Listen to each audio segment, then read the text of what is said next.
Hello guys, welcome back to my YouTube channel T-Spot.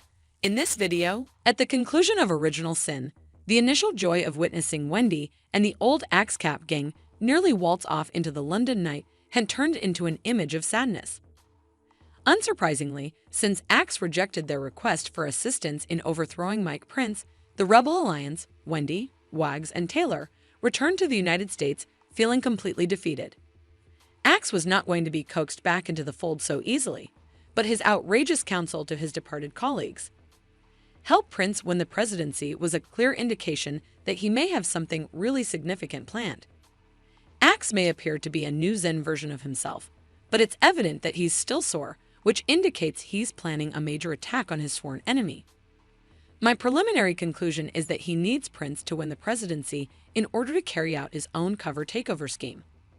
Whatever Axe decides to do, I'm on board because Damian Lewis's comeback is exactly what Billions' last episode needed, even in his laid-back English Canby Squire style. It's not Corey Stoll's fault, but Mike Prince isn't a particularly interesting character, as I've already stated. It is Bobby Axelrod. Prince's deliberate lack of connection with his teammates is also a hindrance. The Axe scenes are terrific because Axe, Wendy, Wags, and Taylor make great scene partners rather than because Damian Lewis is in them. Chuck Rhoades also reclaimed his previous position in Original Sin, not as New York State's Attorney General, but rather from *Chuck's notes, seasons 1 to 3, attorney for the United States in the Southern District of New York. The fact that he got there by engaging in classic Rhoades-style cunning planning made it interesting even though we've seen it all before. The question that now has to be answered is who will be successful in destroying Mike Prince because he too definitely has a plan of his own. Chuck? Axe? Is Dade Mahar? Newly formed Rebel Alliance. With 10 episodes left, it's too early to say. So Wendy, Wags, and Taylor travel to Axe's new base in the English countryside, where he now resides and conducts business in a castle akin to that found in Downton Abbey. The small ex-global company is led by Chip off the old block Gordy Axelrod, who also heads his daddy's blockchain section. Although X claims the new business isn't as lean and mean because he has already twice the $2 billion he had at the beginning. Everyone is impressed, but they flattered themselves excessively. X remarks, "You guys are laying this on thicker than a Carol K. Bass line." He naturally has his suspicions about their unexpected arrival and claims they are gathering information for Prince. Axe doesn't acknowledge that Wendy, Wags, and Taylor actually require his assistance until they meet down with him one-on-one.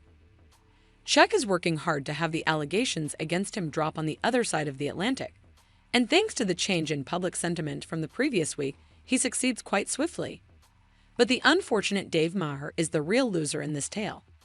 She receives a severe rebuke from the court, who dismisses Chuck's case before Chuck, acting like an idiot, insults her by calling her profession, which he had previously held a few months earlier, Bush League.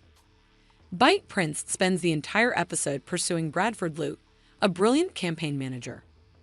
Luke is unique from everyone Prince has ever met because he's the only one who isn't eager to collaborate with him. Every other word Prince says is criticized, and he expresses anxiety over the billionaire's choice to run as an independent. In other words, Prince must make a good impression on Luke rather than the other way around. And even then, there is no assurance that this James Carville prodigy will accept the position. And, as it turns out, Luke's profitable and ethical investments that he put Michael Prince Capital through the ringer with were nothing more than a red herring. In Billions, never. Later in the show, when it's time for Luke to delve further into Prince's extremely open marriage, the actual test of Prince's presidential mettle will take place. But first, since it's a fun one, let's dissect Chuck's scheme of the week. At the Dead Rabbit, Chuck meets with his old friend and co-worker Solicitor General, Adam DiGiulio. Just a casual drink, please. Not in the case of Chuck Rhoades. Guy is requesting a favor once more, this time asking DiGiulio to petition the president to reinstate him in his Southern District of New York position. Chuck resorts to Plan B, which requires visiting a federal jail after DiGiulio foretells that hell will certainly freeze over before the president accedes to this kind of request. Hey, Waylon Jock Jeffcoat, a former attorney general, is here, the person who first caused Chuck to be sacked from SDNY. Due to a manufactured entrapment by Chuck and his friends at the end of Season 4, Jock has been serving time in prison since then. However, if Jock agrees to Chuck's conditions, Chuck is willing to put the past behind him. If Jock publicly acknowledges that he was wrong to have Chuck fired, both Chuck and Jock can clear their own besmirched names. Chuck will have Jock released as soon as he has given his previous position back. Chuck has made some variation of this pitch probably dozens of times, but at least the writers of Billions seem to be aware of how overused it is. Clancy Brown's belly laugh, which lasted for 30 seconds, acted more as a stand-in for the worn-out Billions audience than anything else. Chuck then joins DiGiulio for a steak dinner at Peter Luger's as part of Billions' 7-season tour of New York's top restaurants and bars. In reality, Plan B was only a component of Plan A.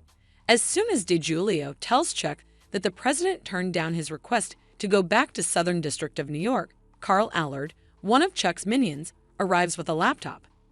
There is a video of Jock doing exactly what Chuck ordered him to do in his prison cell, publicly admitting that he fired Charles Rhodes Jr. from his SDNY position in error.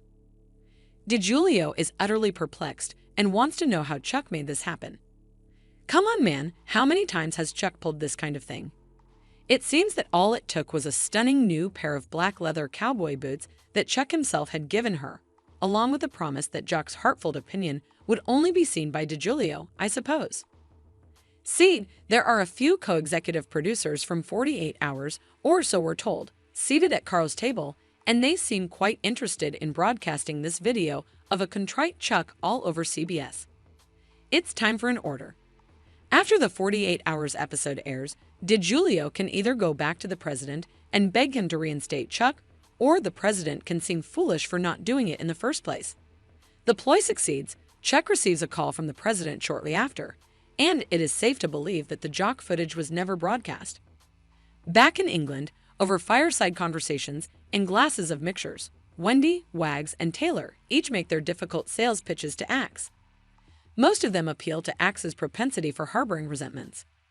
How could he possibly watch Mike Prince wreck the company that Axe spent years creating from scratch, along with more than a few dishonest schemes along the way? However, Axe concludes by saying, "It ain't me, babe."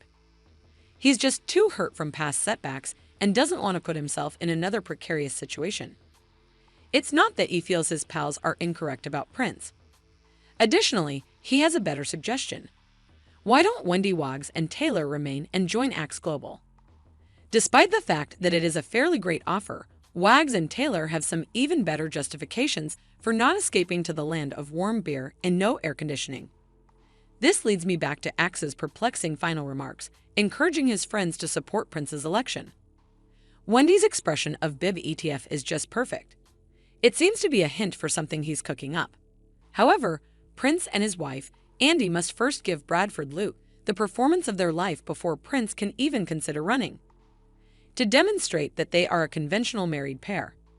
Not simple when they are frantically attempting to make the toilet at Prince's Manhattan house appear to be occupied by two people and require Molly to engage in sexual activity. Even though Andy and Prince revealed to Luke early on that they are living separately, he isn't duped for a second by their sweet facade. Luke also realizes right away that every single one of Andy's cosmetics in the medicine cabinet is brand new. The fact that Andy and Prince's marriage was openly acknowledged after Luke overheard a whisper about it. Therefore, Mr. and Mrs. Prince must take the monogamy train to the White House if they wish to reside there. Ignore Luke's hypocrisy in this situation. Are Americans unable to accept a first couple with an arrangement? One could argue that in this nation, you can't even run for president without at least one sex scandal. From the time Luke questions Andy and Prince about their unusual marriage, this scene is hilarious. The way Corey Stoll swiftly releases his grip on Piper Perebo's shoulders after catching them was the nicest touch. Luke urges them to make lists on each other's phones of all the people they've had sex with in the past 5 years, but nothing beats their amicable, uncounting expressions. They followed Samantha Jones' strategy exactly as they combed through their minds for possible names. It appears that Bradford Luke has everything necessary to join the Prince campaign. Mike Prince declares his candidature for president in front of the American flag, and a photo-worthy crowd of admirers is beaming white by his side. It's a gruesome sight. Just in time for Chuck to enter his old office at SDNY with his own ideas for preserving freedom. I'm genuinely curious about what Axe is planning now. Nice Easter egg in Jock Jeffcoat Cell, Stephen King's Different Seasons, which contains the novella The Shawshank Redemption, is one of Jock's nighttime readings in the film adaptation. Clancy Brown portrayed the cruel prison guard, Captain Byron Havley. Let us know what you think in the comments below. And don't forget to like, subscribe, and share the video. Thank you for watching. See you soon.